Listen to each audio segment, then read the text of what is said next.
start our time with the Lord and God's message.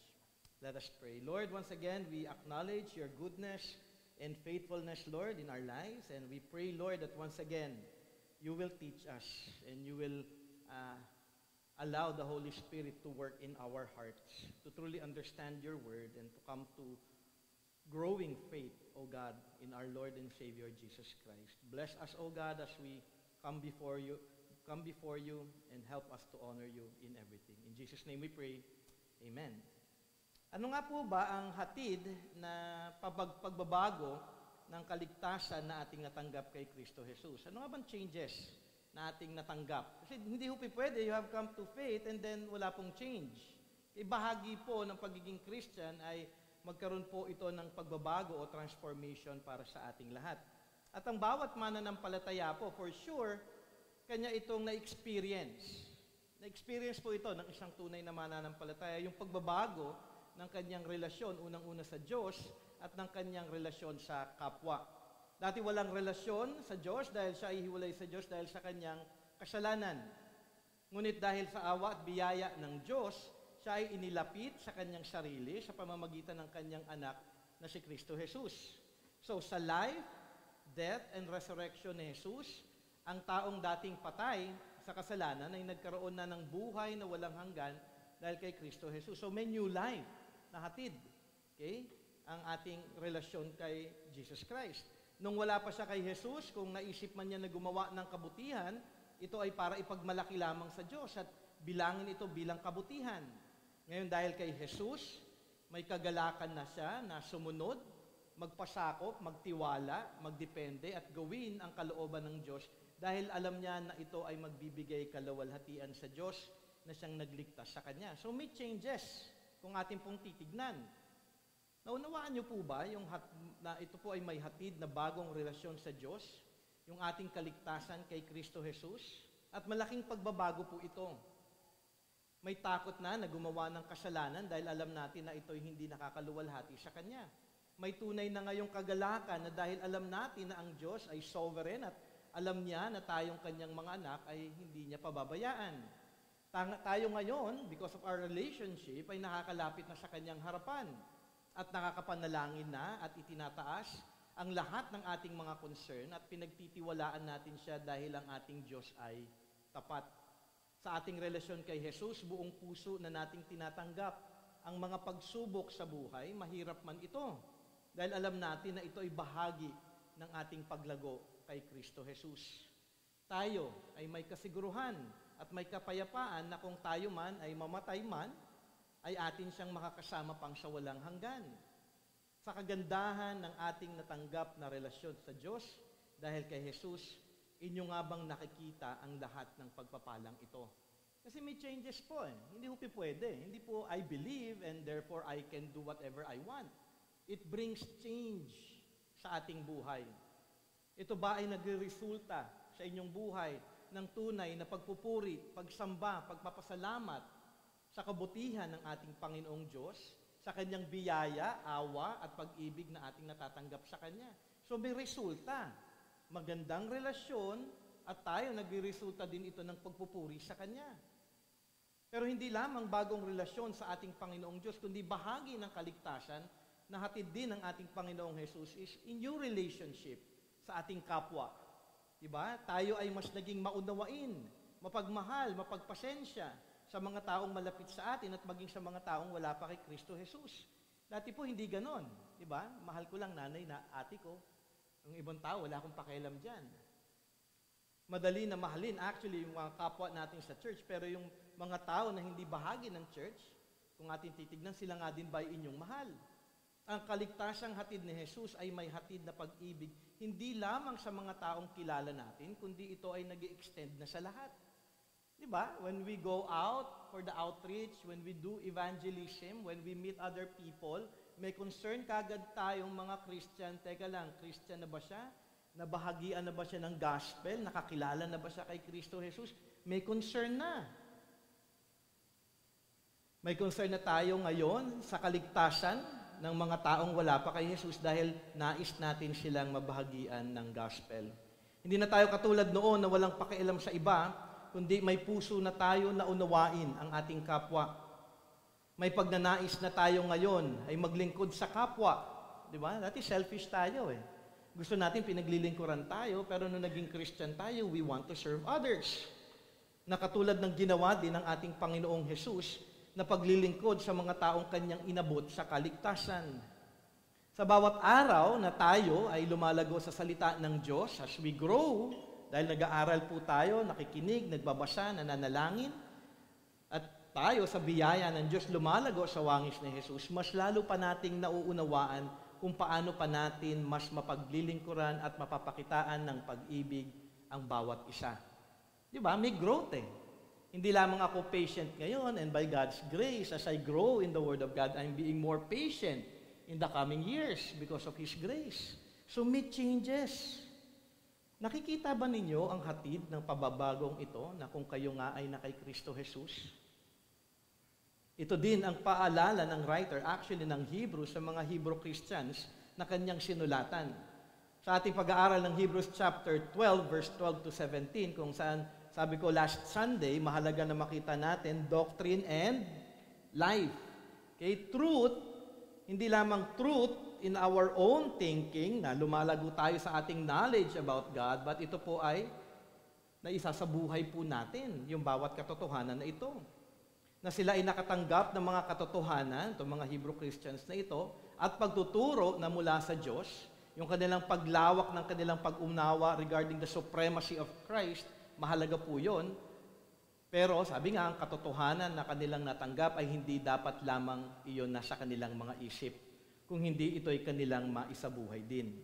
Kaya naman nagbigay actually ng command yung writer dito sa Hebrews chapter 12 sa kanila.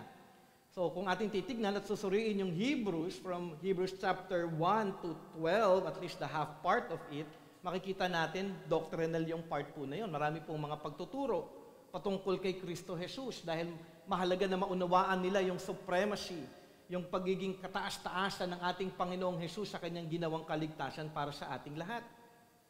At ngayon nagbibigay oras ang writer dito sa Hebrews 12 to 17 ng commands upang kanilang makita kung paano din sila tutugon sa mga katotohanan ito. Atin na natignan yung dalawang commands last Sunday at magkapatuloy po tayo ngayon sa ikatlong command. Actually, when I was doing this, sabi ko nga, akala ko part 2 lamang po ito, baka umabot po tayo ng part 3, okay? Or part 4 pa. Pero titignan po natin kasi gusto ko po lamang mahimay yung mga bagay na kailangan po natin na makita in terms of application. So, basahin po muna natin muli yung ating passage. If you have your Bibles with you or cell phones with you na may Bible, you may open it sa Hebrews chapter 12, verse 12 to 17.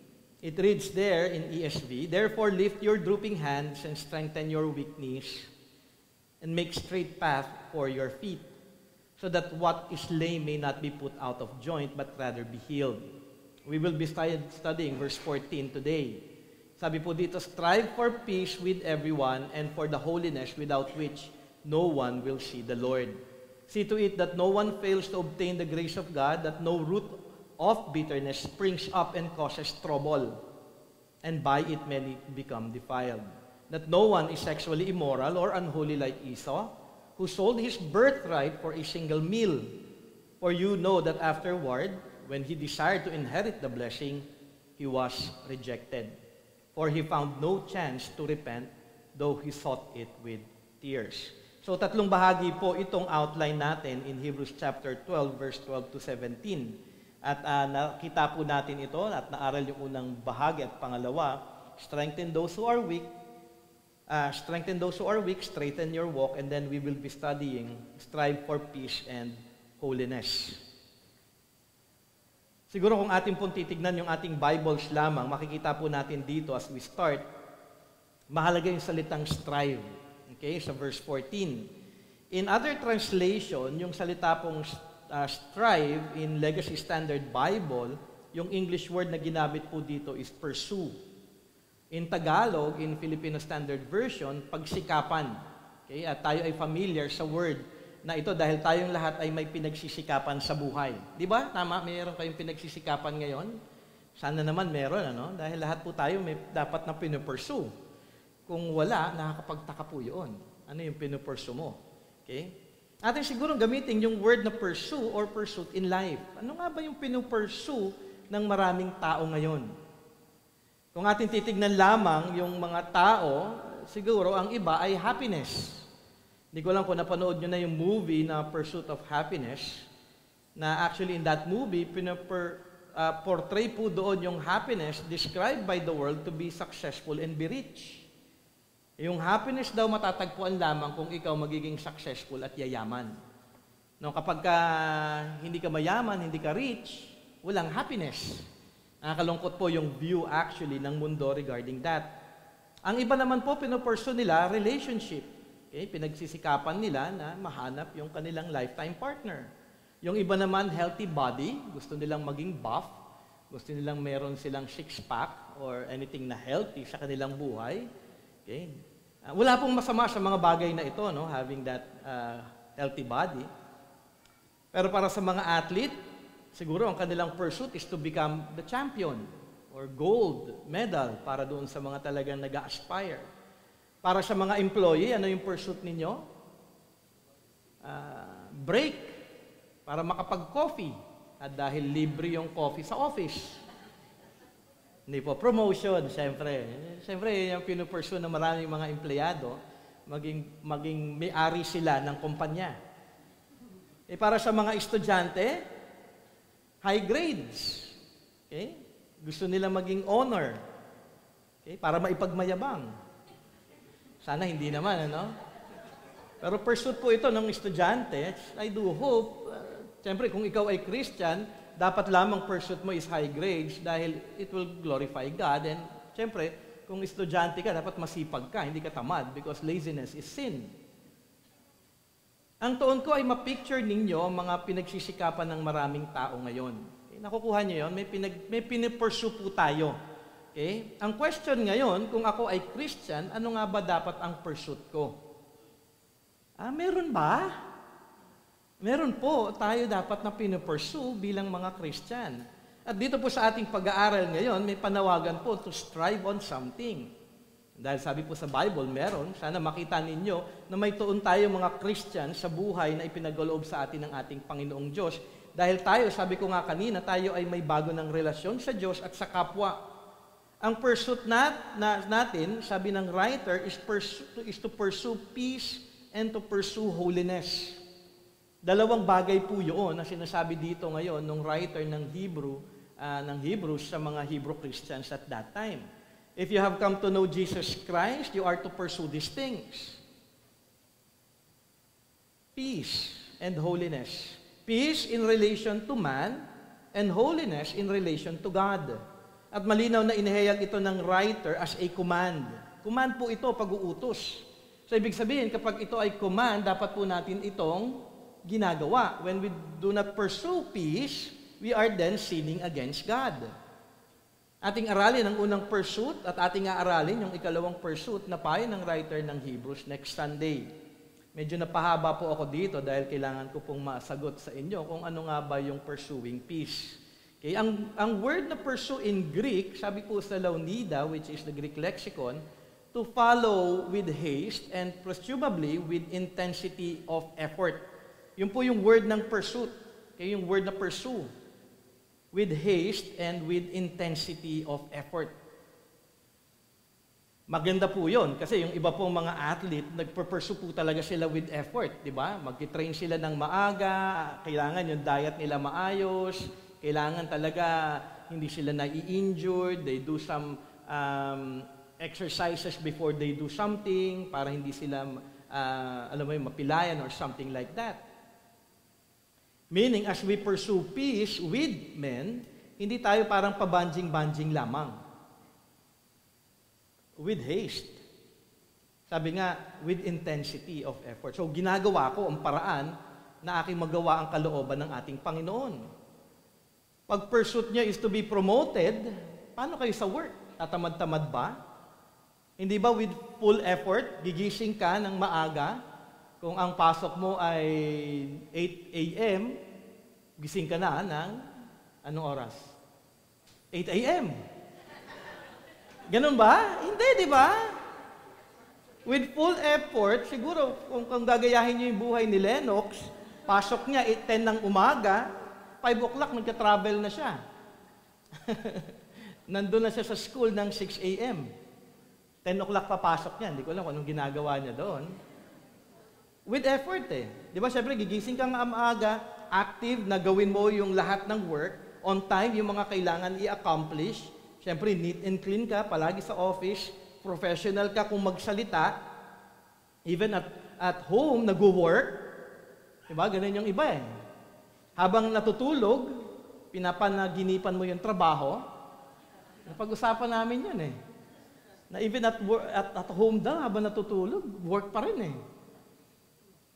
Tapos sip-sip sa boss. Sana hindi naman ganun, ano? But kung meron po tayong mapipicture kung paano po natin pinupursue ang isang bagay. But in biblical perspective and call, we don't pursue peace actually with God dahil we don't have to pursue peace anymore with God dahil at peace na tayo sa Kanya because of Jesus Christ. Yung peace na tinatawag dito, yung command is with all men.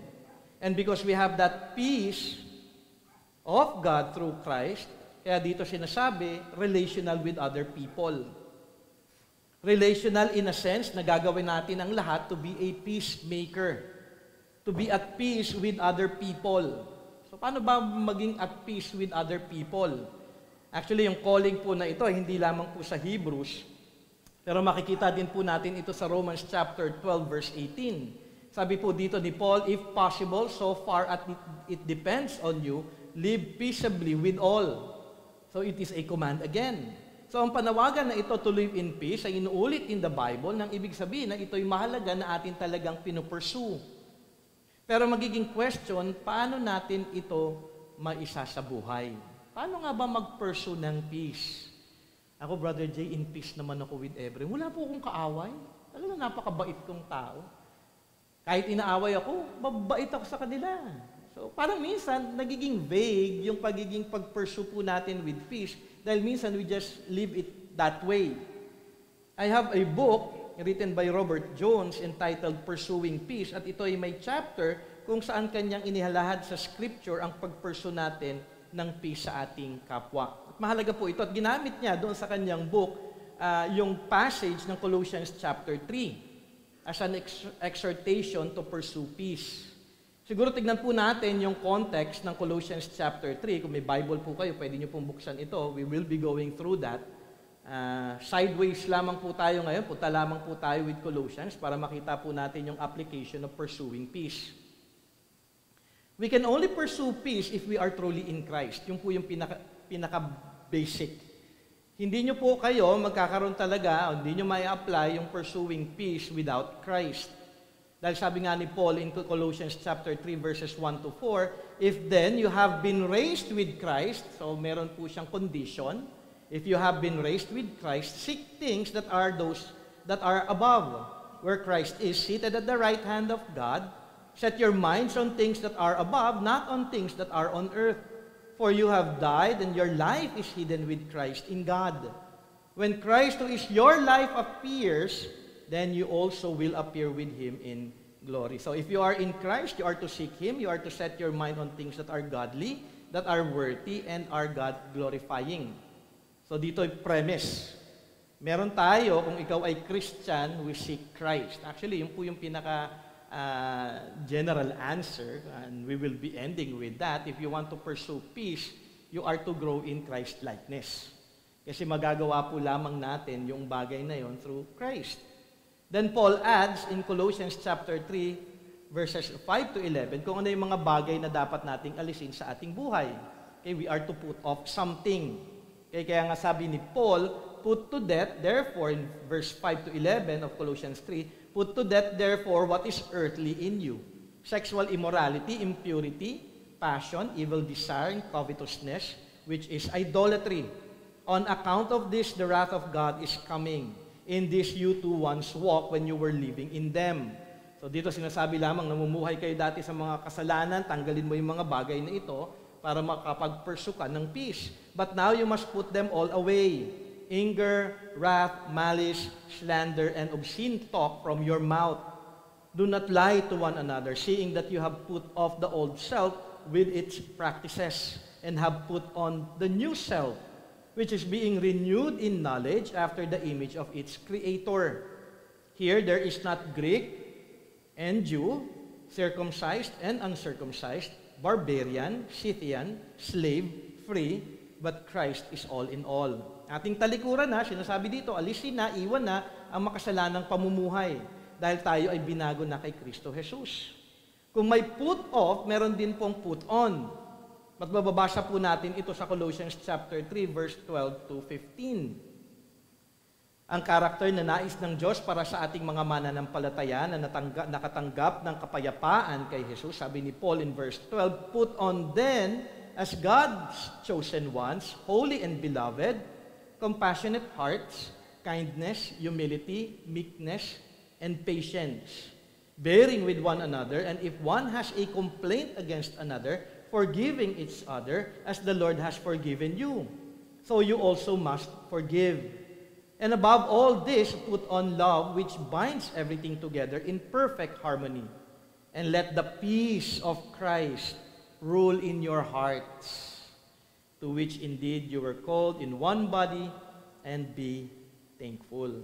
So kung ang peace ni Christ ang siyang naghahari sa ating mga puso, ibig sabihin lamang nito, tayo din ay mamumuhay sa kapayapaan sa ating kapwa.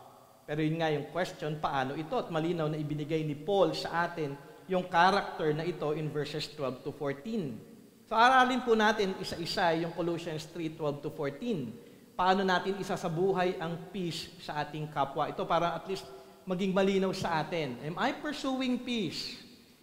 So makikita po natin yung characteristics na babanggitin po dito ni Paul at makikita natin you are truly living a life of peace. So yung outline po natin, we will be following Robert Jones in his book Pursuing Peace. Number 1, paano natin ipupursuing ang peace? Clothe yourselves with compassion. Okay?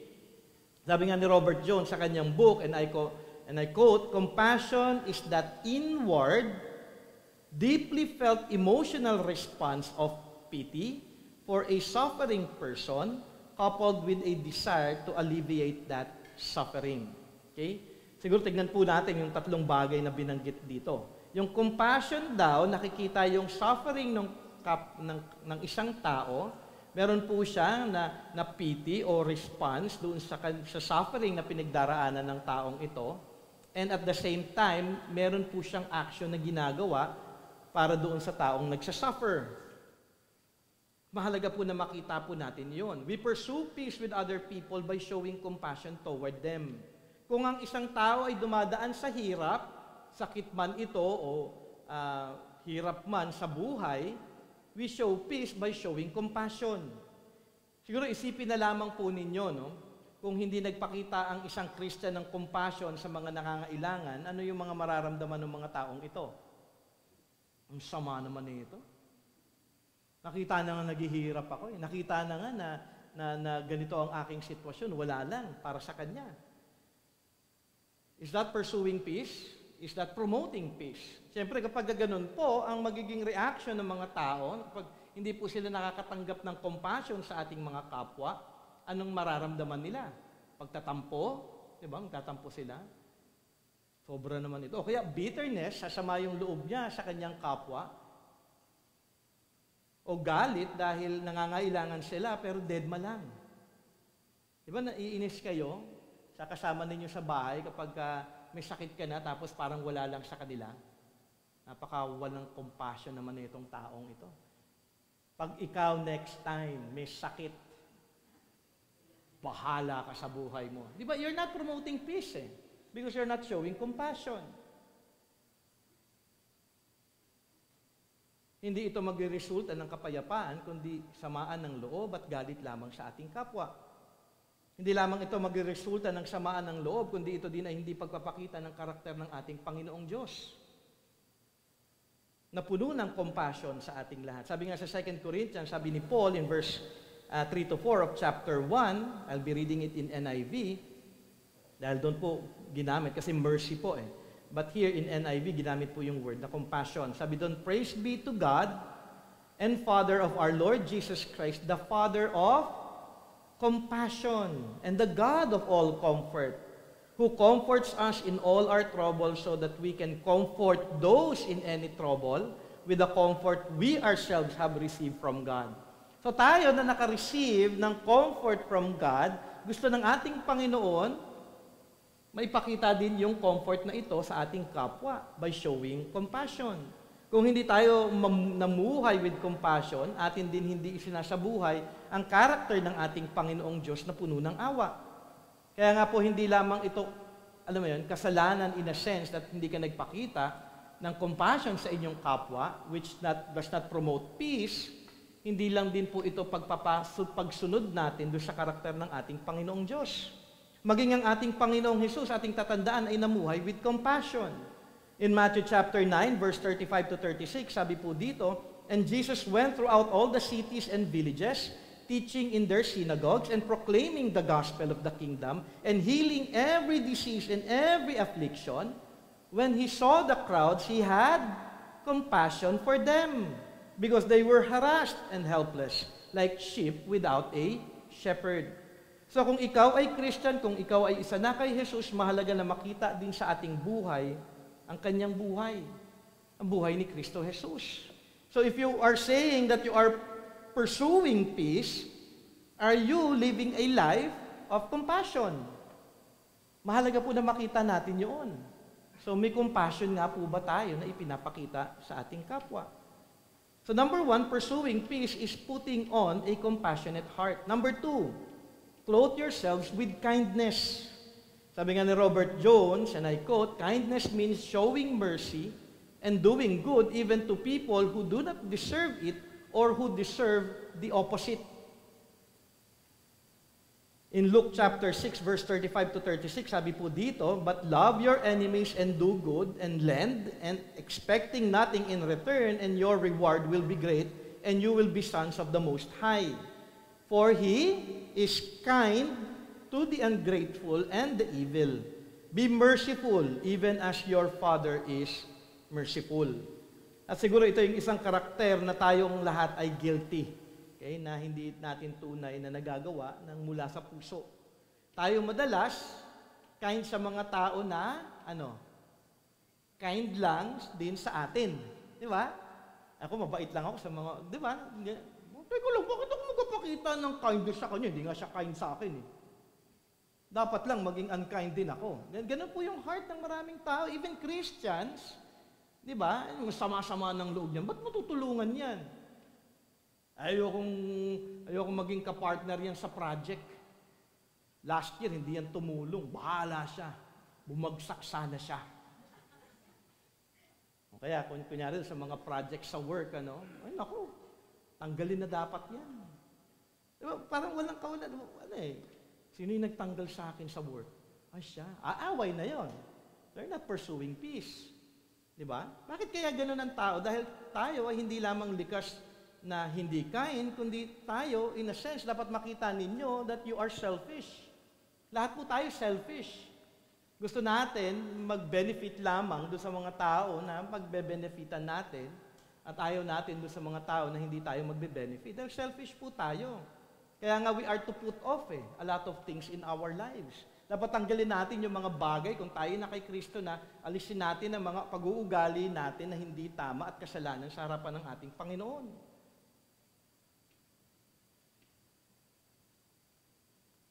Kaya nga dapat makita natin at correct natin ang ating mga sarili. Kung good lamang tayo sa mga good sa atin, ay hindi po tama po yun. Pero ano ang resulta nito? Diba kapag ganun po tayo, ang sama naman niya, sabihin pa niya, Christian siya. Hindi naman siya kind. Diba ganun yung dilemma ng mga maraming Christians eh. Pagka hindi ka nakagawa ng kabutihan sa mga taong ito, expect nila na dapat kind ka sa lahat ng bagay. Okay? Ganyan pala kayong mga born again. Hindi naman pala kayong mabuti sa kapwa. Without the character of kindness in our lives, away lamang po palagi ang kalalabasan po nito. Di ba nakakalungkot kapag puro away, puro gulo, walang kapayapaan sa buhay po ng tao? Gusto niyo ba mamuhay ng may kaaway? Diba? Ayaw po natin yun eh. Gusto ba ninyo ng may kagalit, kasamaan ng loob, magulong pamumuhay? Bilang mga Christian, hindi tayo ang promotor dapat ng gulo, kundi we pursue peace. Dahil ito po'y command para sa ating mga mananampalataya. Pero i-balance po natin, be reminded lang, we do acts of kindness if it is in line with the Word of God. Okay? For example, kunyari daw, may humihingi sa iyo o umihiram ng pera sa iyo, pero gagamitin lang kunyari ito sa bisyo, okay? Huwag mong bigyan. Kahit sabihin pa sa iyo, sama mo naman, Christian ka, hindi ka nagpapahiram. Kung alam mo naman gagamitin lang sa bisyo, bakit mo siya pahihiramin? Kung alam mong gagamitin niya lang ito, pang susugal niya, pang bibisyo niya, bakit mo bibigyan? That is not act of kindness. Actually, act of kindness na hindi po natin siya bigyan dahil ilalayo po natin siya sa kasalanan. Tatayaan niya lang sa loto. Pang-iinom, ipanda-drugs. Hindi po dapat ganon. So, kailangan po maging wise din po tayo in terms of showing kindness. We do kindness to pursue peace and for us to promote Christ. Maitaas po si Kristo sa ating buhay for them to see the character of God sa ating mga buhay. Be reminded God's kindness is revealed to us every moment of our lives. We deserve punishment, God's wrath, but the Lord continually shows us His great kindness to us. Kaya kung kind si God sa atin, patuloy siya nagpapakita ng kindness, ganun din po dapat ang ating klase ng pamumuhay ngayon. Are you kind? Kayo nga ba ay mabuti sa inyong kapwa? Sabi nga ni Robert Jones, thankfully, this is not the way God treats us.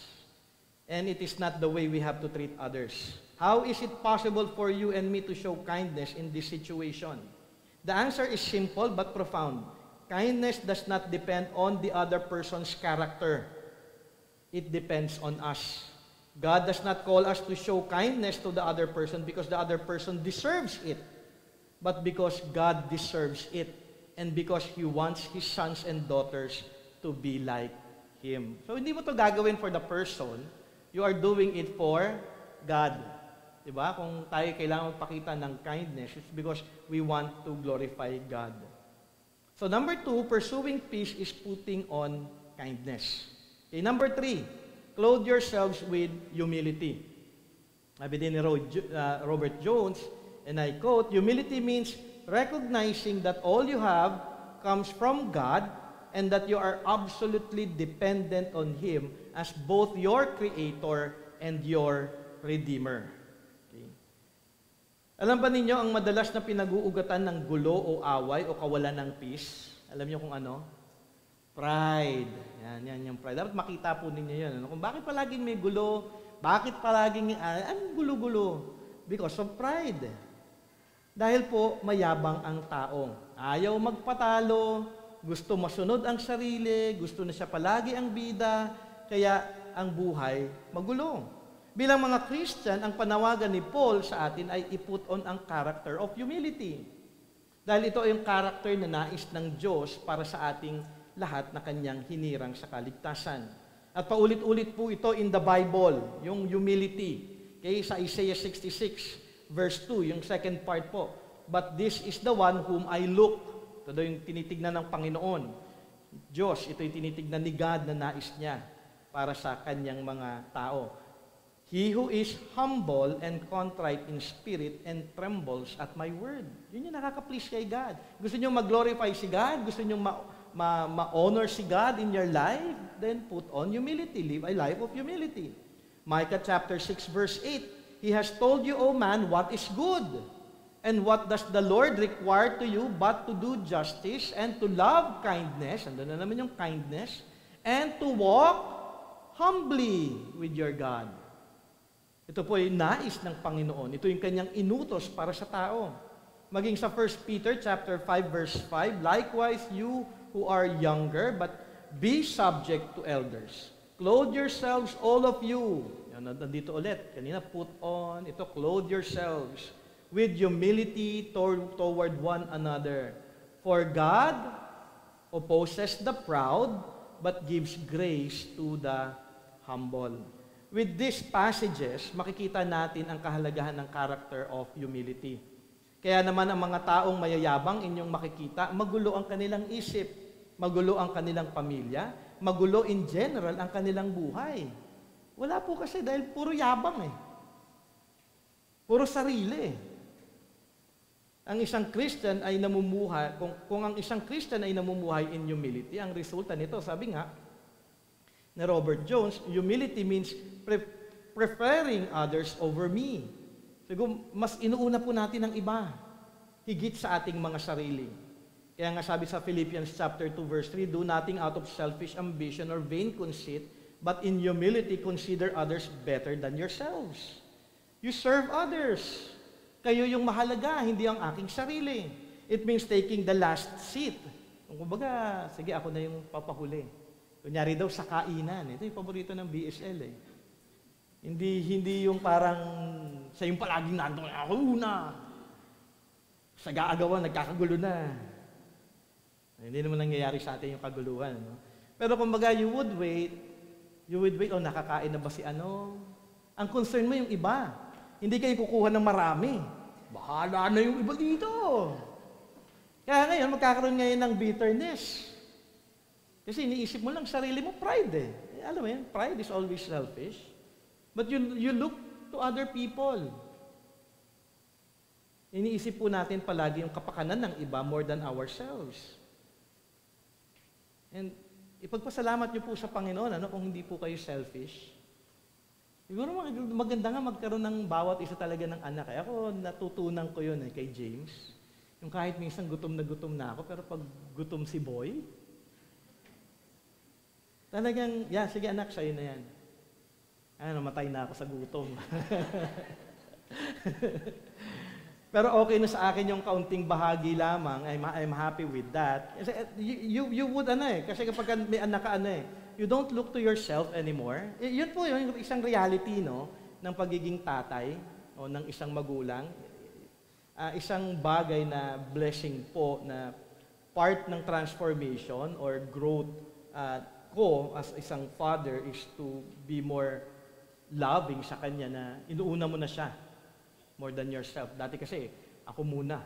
Kahit parang nung kaming dalawa pa lamang ni Del, ako na muna. Pero you learn to show yung preferring others. Okay? So, mahalaga po yun. Kasi kung wala pong humility, away lang po talaga. Kasi gusto mo palaging unahin ang inyong sarili.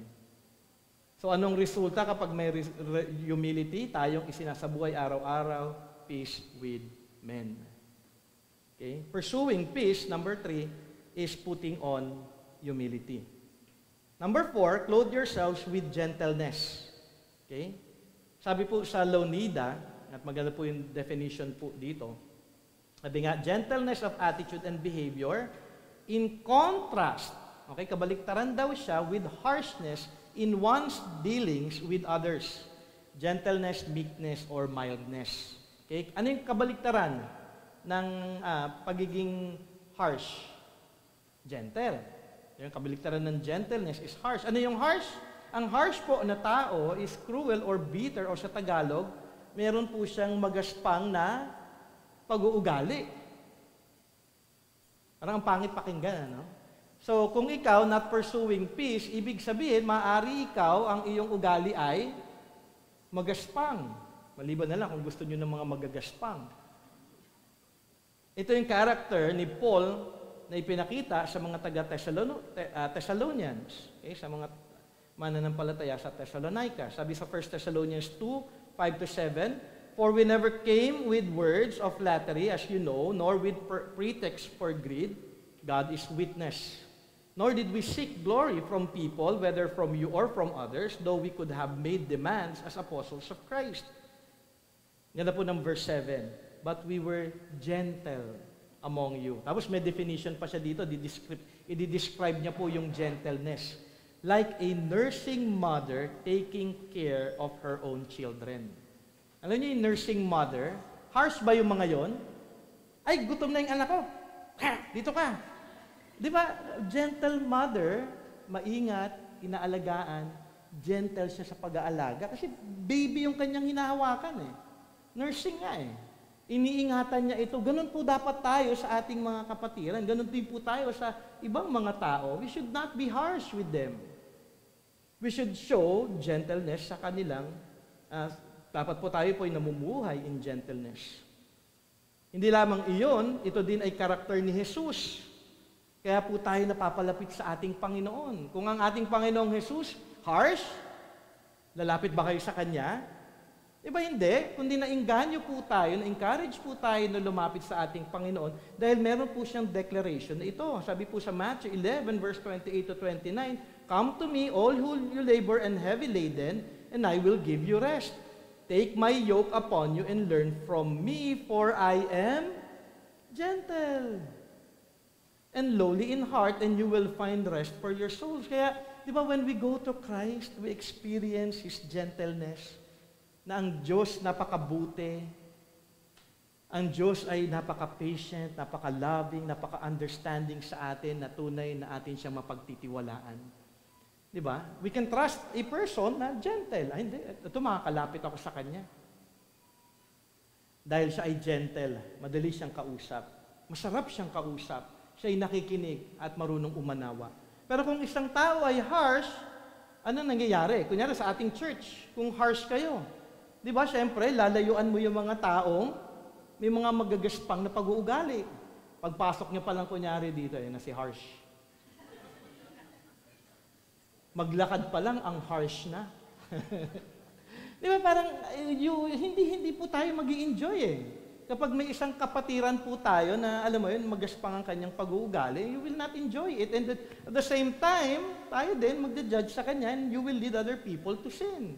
Kaya meron pong kaguluhan. But, alam niyo, meron pong nakwento nga sa akin, si Pastor Denny, na ang weird, no? I will not mention kung anong church po yun. Kasi meron pong isang member from High Rock na lumipat po sa ating church, sa High Rock na church, and then, kinikwento niya yung kanyang experience with his previous church.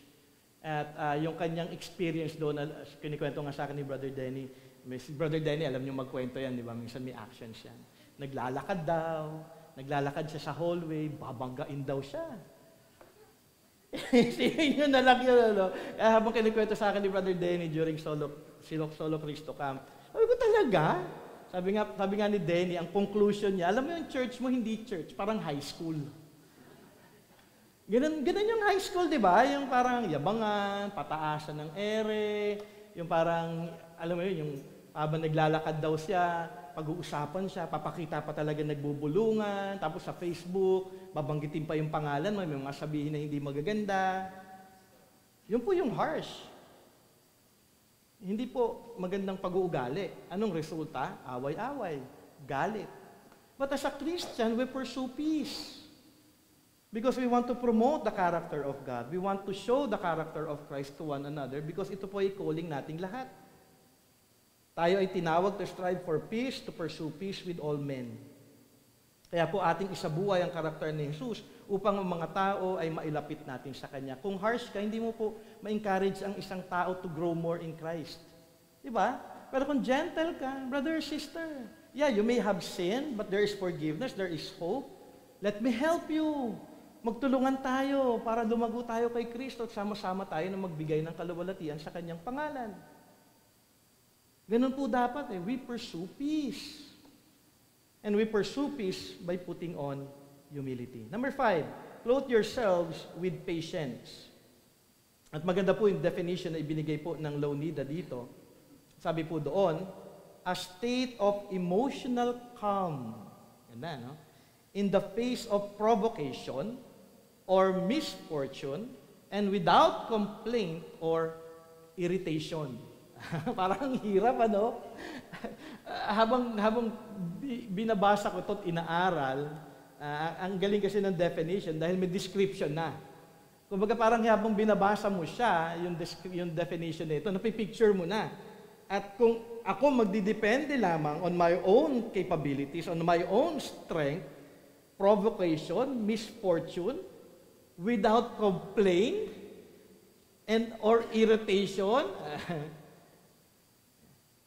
But because we are in Christ, and we look on Christ, and we set our minds on things above, and by grace, the Lord will enable us na magkaroon po talaga ng tunay na peace or patience sa ating kapatiran. Kung aking lamang kayong tatanungin, paano ka ba tumugon sa provocation ng kapwa? Paano yung isang tao na nag-i-irritate sa iyo? Ano yung response mo sa kanya? Impatience ba? O pagpapakita ng complaint, ng galit, ng irritation sa iyong kapwa? Kainis ka! Di ba? Yung parang sasabunutan mo pa, no? Pero hindi po yung pursuing peace eh. But we are called to clothe yourself with patience para ma-pursue po natin talaga ang peace. Pag may taong magulo, masama ang ugali, anong karakter ang iyong ipinapakita sa kanya? Katulad din ba ng kanyang karakter? Dapat lang. Ganun yung ugali niya sa akin, dapat ganun din yung dapat ugali ko sa kanya. Hindi po ganun. Dahil po si Jesus Christ, we can see in the life of Christ, di ba? Nakatanggap po siya ng lahat ng pagbabatikos, lahat ng pag-question, siya ay dinuruan, di ba? Lahat siya ginawa ng masama sa kanya, sinaktan siya ng ating Panginoon. Paano po nagpakita si Jesus Christ ng kanyang karakter? With patience. Pero ang panawagan sa atin, kung ating titignan, ay to pursue peace with all men. Maging peacemaker tayo. At hindi tayo tumutugon ng galit o ng pakikipag-away sa ating kapwa. Sabi nga ni William Barclay, and I quote, "The ability to bear with people, not to grow angry or bitter or irritated or annoyed with them, even when they are foolish or ungrateful or even apparently hopeless. It is the ability serenely to take people as they are, with all their faults and all their failings, and with all the ways in which they hurt and wound us, and never stop caring for them and bearing with them." Yun po yung patience daw. At mahalaga na makita po natin yun. Bearing with people, not to grow angry with them. Magagalitin ba kayo? Then you are not pursuing peace. Lahat po tayo magagalitin, di ba? Pag-drive nga lang, siguro, pag-drive nung iba papunta rito, buti na lang, hindi ako nag-drive papunta dahil dito ako natulog kanina. Nag-drive na nga lang, di ba? Nakakainis yung magkakat sa'yo. Alam mo yon? O kaya, minsan na nga lang, pumara ka ng tricycle, hindi ka hinintuan eh. Dami na kagad sasabihin eh, di ba? Galit na kagad. Mamaya! Natatawa kayo, parang guilty kayo ah. Ganun yan eh, pagka tumatawa, guilty. Actually, we are all to grow in this character. Wala po sa ating talaga na patient, but we are to grow in patience. Dapat po nag-grow po tayo. Ano naman po yan eh, napaka-gracious po ni God sa atin eh.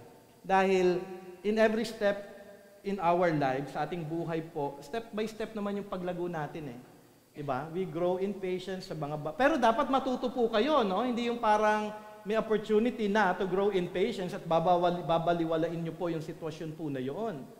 Okay? Mahalaga po na makita po natin yun. Matitest ang pag-strive natin in peace at situations kung saan nangangailangan na tayo ay tumugon katulad ng karakter ng Diyos ng pagiging patient niya.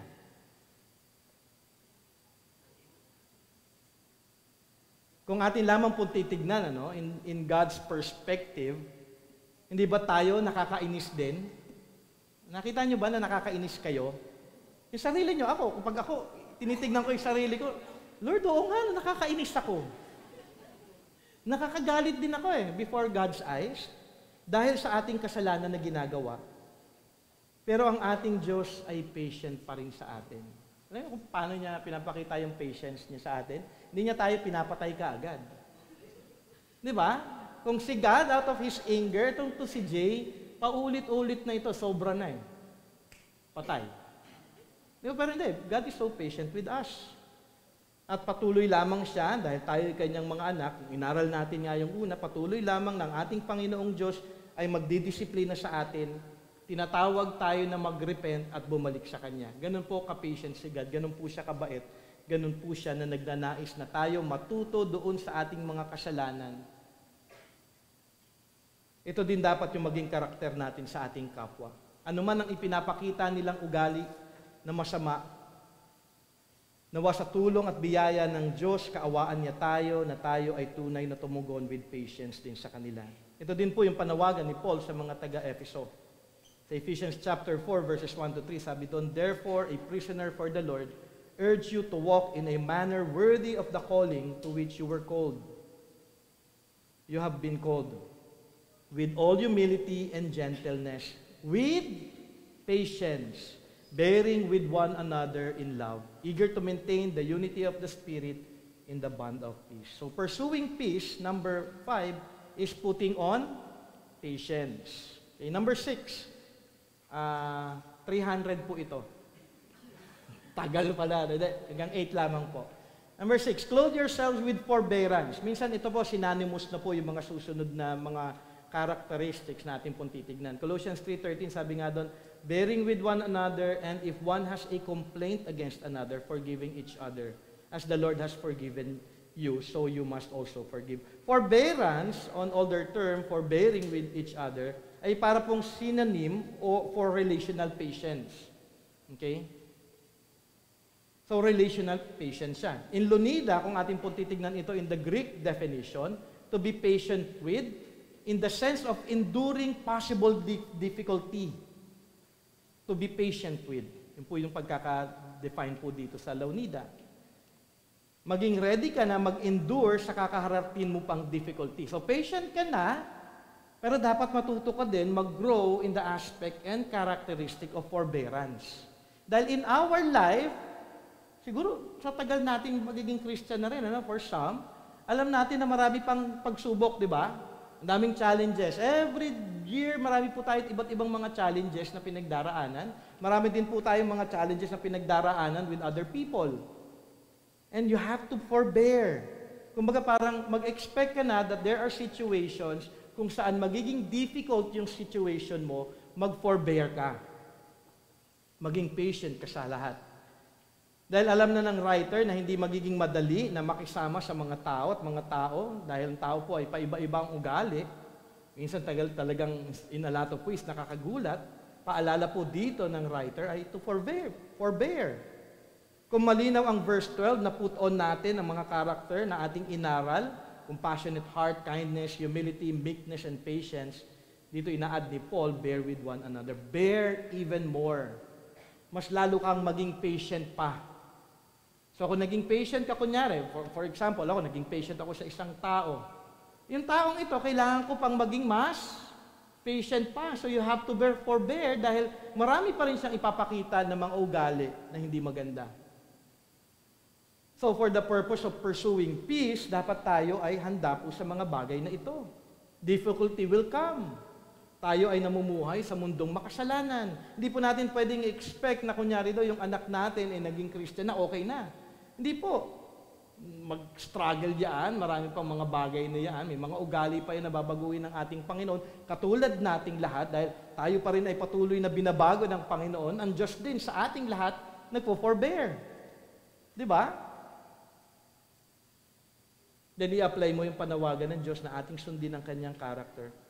Maging mas lalo pa tayo maging patient sa mga darating pang mga difficulties. So handa ka na ba na maging patient pa? Forbear. So pursuing peace is putting on forbearance. Number 7, clothe yourselves with Christ-like forgiveness. Dahil sa pagiging makasalanan ng tao at sila ay tunay na gagawa ng kasalanan laban sa atin o sa iba pa man, paano tayo tutugon bilang isa na kay Kristo Jesus? Ang tugon, pag may nagkasala, ay ang magpatawad. Katulad ng pagpapatawad ni Jesus. Forgiving each other as the Lord has forgiven you, so you also must forgive. Ang hindi marunong magpatawad, inyong makikita na magulo ang kanilang buhay. Diba? Yung mga hindi marunong magpatawad. Dahil, kung hindi ka nagpapatawad, ano yung naiiwan sa'yo? Ano yung naiiwan sa puso mo? Bitterness.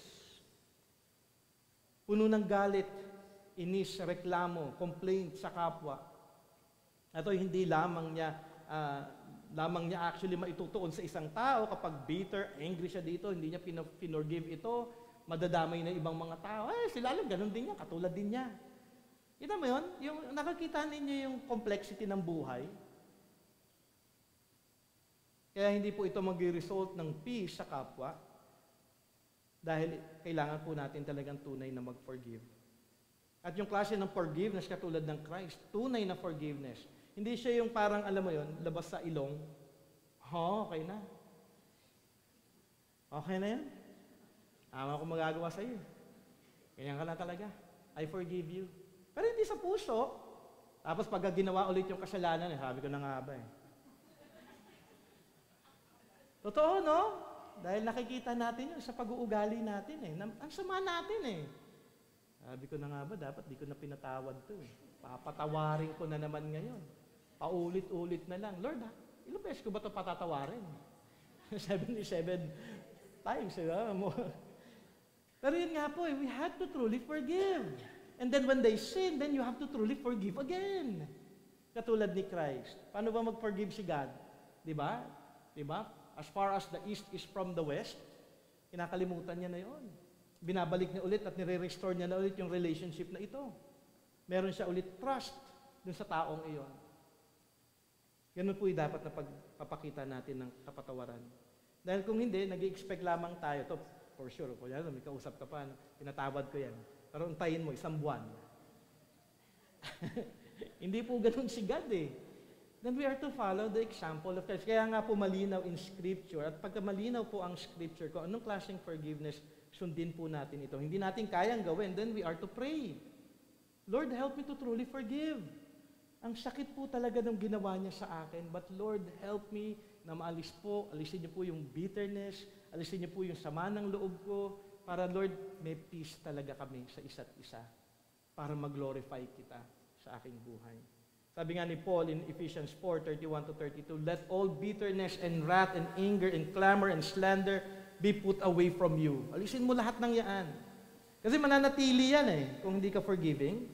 And then, kasabi pa dito, along with all malice, be kind to one another, tender-hearted, okay, may malambot na puso sa kapwa, okay, softened heart, forgiving one another as God in Christ forgave you. Ang ganda, no? Ng passage na ito, no? Ang dami pong mga commands na dapat po nating makita na atin pong dapat ipinapanalangin. Bakit tayo dapat magpatawad sa kapwa? Maliban na ito'y bahagi ng ating pursuit of peace, kundi dahil ito po ay pagsalamin ng karakter ng ating Diyos. Do you want to glorify God? Then forgive as Christ forgive. Colossians 2:13-14, sabi po muli doon, and you who were dead in your trespasses and the uncircumcision of your flesh, God made alive together with Him, having forgiven us all our trespasses. Paano ito? Kanyang ipinakita yung forgiving us sa lahat po ng trespasses natin by canceling the record of debt that stood against us with its legal demands. This He set aside, nailing it to the cross. Kumbaga talagang tinanggal na ni God yung kanyang galit sa atin, pinatawad niya tayo. Kasama nung si Kristo ay namatay, ito'y pinagbayaran na niya. So number 7, pursuing peace is showing forgiveness to others. And lastly, number 8, clothe yourselves with love. Kung nais mo talaga na magkaroon ng kapayapaan, ikaw ay mamuhay sa pag-ibig. Actually, ito yung ito yung dapat na nasa ating mga puso araw-araw, na tayo po ay namumuhay sa pag-ibig. Hindi lamang bukang bibig na I love you, pero love in action, love na naisa sa buhay, nakikita at ipinaparanas sa ating kapwa. Do you experience that love? Di ba kapag may love, may away ba? Imposible eh. Love ko to eh. Love ko yung mga kapatiran ko, then there will be peace. Pero kung wala pong love, siyempre, gulo lamang po ito. Alam natin, in Scripture, ay patawagan ito ng Diyos sa ating lahat, na ating mahalin siya ng buong puso at ng ating lakas. Hindi lamang po yun na mahalin natin ang Diyos. Kung mahal natin ang Diyos, bahagi din ito ang mamuhay tayo ng puno ng pag-ibig sa ating kapwa. Dahil ito din ay pagsunod na rin natin sa buong kautusan ng ating Panginoong Diyos. Show love and there will be peace. Diba? Aawayin mo ba yung isang tao nagpapakita ng love? Di ba, parang ang weird. Kaya pinakitaan ninyo ko ng love, awayin ko kaya kayo. Di ba, parang, hindi ho eh. Love nga eh. Ang kapalit ng love will be love. Kaya nga sabi sa Colossians 3:14, above all this, put on love, which binds everything together in perfect harmony. So magkakaroon ng harmony if we live a life of love. So pursuing peace, lastly, number 8, is putting on love that binds everything in perfect harmony. So we have responsibilities. In ending, we have duties as Christians in this world. Hindi po tayo na parang nakatanggap lamang ng grace at ng salvation at okay na, Christian na ako. Hindi po. May paalala ang writer ng Hebrews sa kanila na isabuhay ninyo ang mga katotohanan ito na hindi na dapat kayo katulad ng dati. Dadaan kayo sa maraming pagsubok, dadaan kayo sa iba't ibang mga persecution sa inyong buhay, mahirap man ito, but pursue peace with all men. Kasi marami pong kaaway eh. Yung mga Hebrew Christians at that time, yung mga sinulatan po ng writer ng Hebrews. Sabi po ng writer, pursue peace. Kahit na ikaw ay i-persecute nila, mahalin mo sila. Kahit na sila gumawa ng masama sa inyo, pakitaan mo ng pag-ibig ni Kristo Jesus upang sila ay maakay mo at magkaroon din ng kaligtasan. Kung ito ang panawagan ng mga Hebrew Christians at that time, ito pa rin po yung panawagan sa atin ngayon. Nais ba ninyo na tunay na maluwalhati si Kristo sa inyong buhay? Ang pursuit dapat natin ay hindi kung ano ang pursuit ng mundo, kundi pursuit natin ay ang makita ang buhay ni Jesus sa buhay nating mga mananampalataya. And that is pursuing peace. Pursue peace. Nawa naging malinaw po sa atin yung aplikasyon po nito para hindi po ito parang something vague sa ating pag-iisip. Pero nawa makita natin na ito ay pagsasabuhay lamang ng karakter ni Kristo Jesus sa ating buhay. Next week, we will be studying pursuing holiness. Let us pray. Lord, once again, thank you for your word. Thank you, Lord God, for the clarity of your word. Dahil marami po kayong mga bagay na ninanais para sa aming mga mananampalataya. At aming dalangin lamang by your grace, Lord, na tunay po namin itong maisabuhay. Apart from you, we can do nothing. And only by your grace and your mercy, O God, we submit to your calling. We submit, O God, to your command, that we may truly pursue peace so that people may see your love. People may see Christ, Lord God, in our lives for the glory of your name. So thank you for this morning, and we submit to you, Lord God, the coming week. We pray, Lord God, that you will allow each one, Lord, to grow more in your word. Enable each one to truly have time with you, spend time with you in reading your word and in prayer. Help us, O God, to be an example to others. Use each one, Lord God, for evangelism, that you will open doors for us so that we may be able to share the gospel to those who are lost. Enable each one, Lord God, to grow in humility, to grow, Lord God, in Christ for the glory of your name. Bless us, O God. In Jesus' name we pray. Amen and amen.